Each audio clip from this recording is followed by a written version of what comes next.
আসসালামু আলাইকুম ওয়া রাহমাতুল্লাহ। সম্মানিত দর্শক, কাছের দূরে দেশ প্রবাসের যারা যেখান থেকে আজকের ভিডিওটি দেখতে আসছেন সবাইকে অসংখ্য ধন্যবাদ। বন্ধুরা, চমৎকার একটি আমল আপনাদের সাথে শেয়ার করব। এই আমলটা করলে শত্রুর অনিষ্ট থেকে বাঁচতে পারবেন।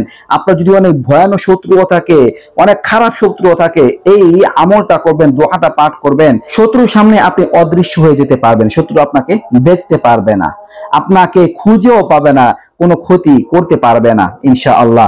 দর্শক, খুবই পাওয়ারফুল একটি ওজিফা, চমৎকার। আপনারা যারা পারেন এই আমলটা করবেন ইনশাআল্লাহ।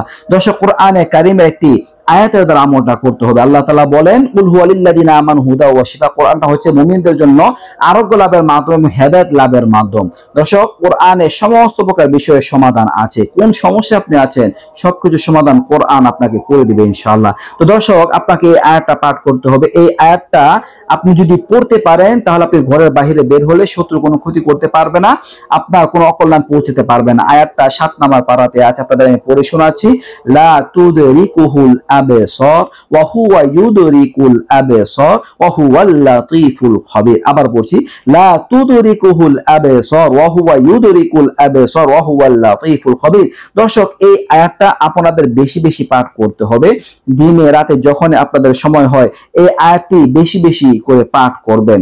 সকালে বিকালে কমপক্ষে আপনারা পড়বেনই, সকালে আর বিকালে। সকালে ফজরের নামাজে পড়ে আর মাগরিবের নামাজের পরে, এই দুই সময়ের আমলগুলো আল্লাহ তাআলা অনেক পছন্দ করে থাকেন। সারাদিন যদি নাও পারেন তাহলে এই দুইটার সময় আপনারা কমপক্ষে পড়বেন, বেশি বেশি পরিমাণে পাঠ করবেন যতবার আপনার মনে চায়। এই আয়াতটা যদি আপনারা পাঠ করতে পারেন তাহলে ইনশাআল্লাহ শত্রু থেকে বাঁচতে পারবে, দিনই হোক বা রাতে।